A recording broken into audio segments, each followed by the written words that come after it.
Hai semuanya, ketemu lagi di channel saya, Mia Ye. Teman-teman, ada yang udah pernah meramal di kelenteng belum? Atau meramal di tempat-tempat lain? Kalau yang di kelenteng, kita biasa mengenalnya sebagai cuciam kalau dalam istilah Hokkien ya. Kalau dalam bahasa Mandarinnya cucian, cu artinya beg, meminta, memohon gitu ya. Terus kalau cien itu artinya tanda, jadi memohon suatu pertanda tentang nasib baik ataupun nasib buruk di masa yang akan datang gitu. Sementara hasil dari ramalan itu sendiri disebut sebagai qianshi atau ciamsi kalau dalam istilah Hokkien. Jadi video hari ini ceritanya adalah tentang meramal, sebuah praktek spiritual untuk mengetahui nasib seseorang. Sebelum lupa, disclaimer dulu seperti biasanya.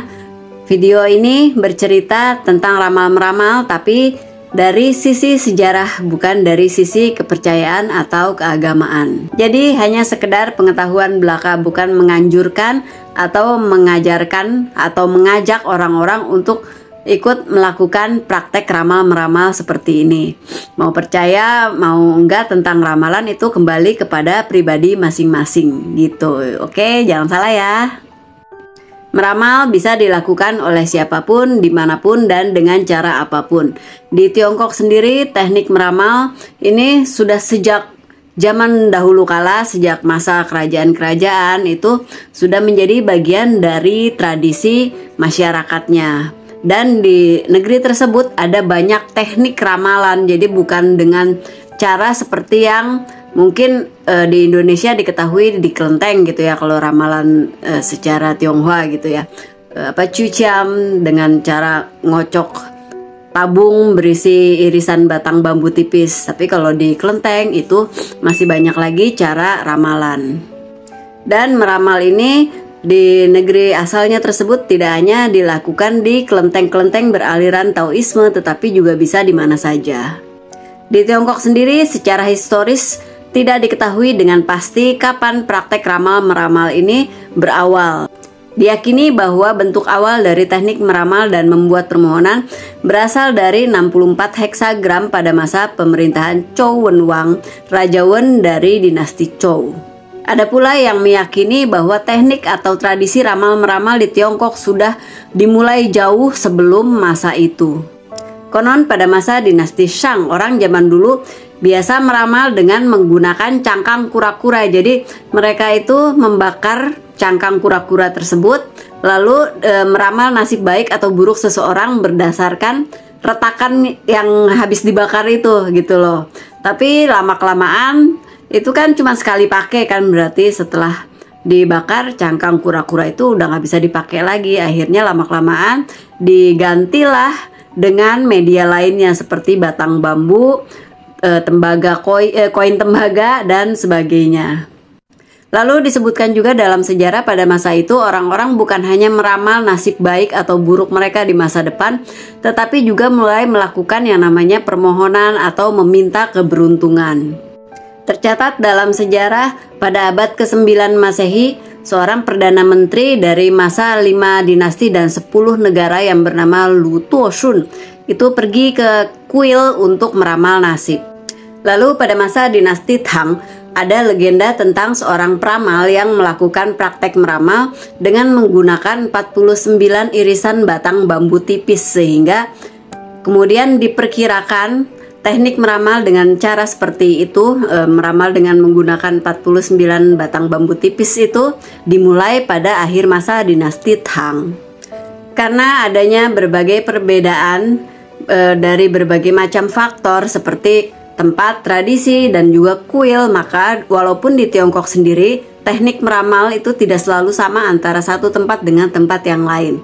Ada banyak perbedaannya. Tetapi pada umumnya yang masih banyak digunakan sampai hari ini adalah cara meramal seperti yang pertama yang ada di gambar video ini.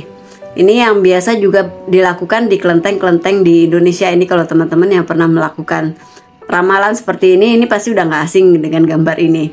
Jadi ramalan yang pertama ini mengocok tabung berisi potongan-potongan bambu sampai salah satu potongan bambu tersebut mencuat keluar, dan itulah hasil ramalan tersebut.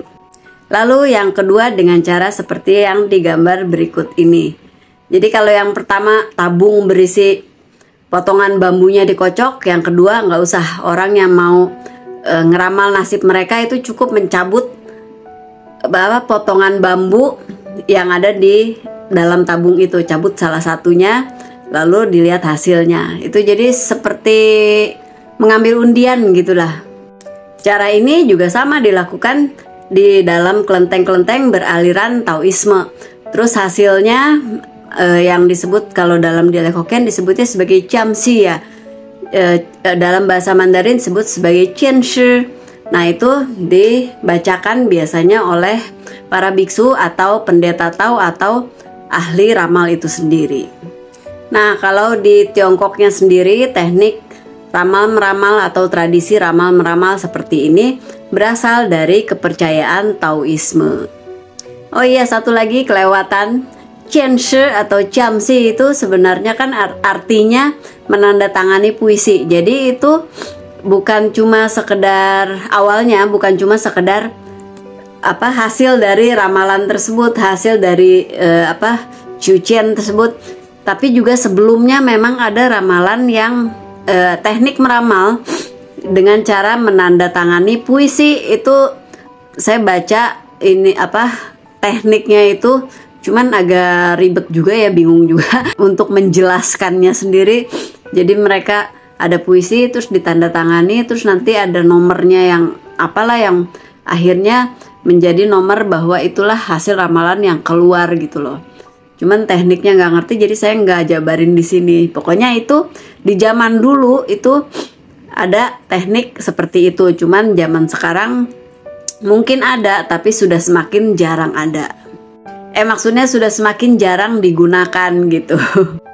Kalau tata cara meramalnya sendiri, entah itu yang di kelenteng atau yang di luar apalagi, saya nggak ceritain secara detail di video ini ya teman-teman, karena saya memang mau fokus sama sejarahnya aja, asal mulanya bagaimana sih ramal-meramal itu ada di negeri Tiongkok sampai akhirnya kemudian dibawa oleh para perantaunya ke berbagai tempat di seluruh dunia termasuk di Indonesia gitu.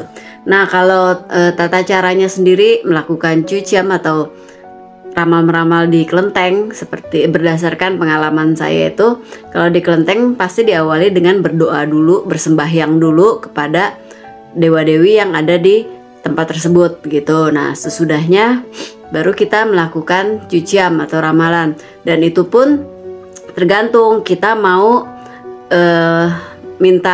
mau bertanya kepada siapa. Kalau di kelenteng itu kan biasanya kepada dewa-dewi yang ada di dalam kelenteng itu, misalnya kepada Dewi Kuan Im yang merupakan dewi utama yang dipuja di salah satu kelenteng itu, atau ke Kongco Hoktek Chengsin atau ke Kuan Kong gitu, atau kemana aja gitu ya, di yang dewa yang ada di kelenteng tersebut yang teman-teman datengin misalnya.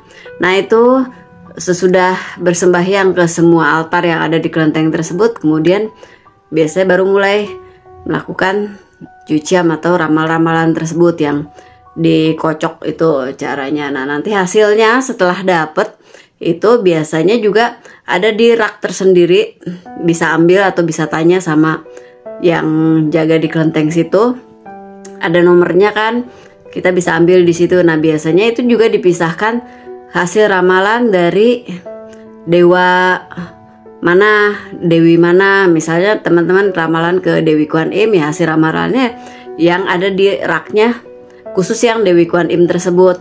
Itu beda lagi sama yang hasil ramalan misalnya dari Kongco Kuan Kong, dari Kongco Hoktek Chengsin dan sebagainya gitu. Nah, kalau misalnya ada hasil ramalannya itu Jiamsinya tadi itu kan berupa puisi misalnya gitu kan, ada teman-teman yang gak ngerti, nah teman-teman bisa tanya ke pengurus kelenteng setempat gitu sih. Pokoknya intinya ya seperti itu gitu.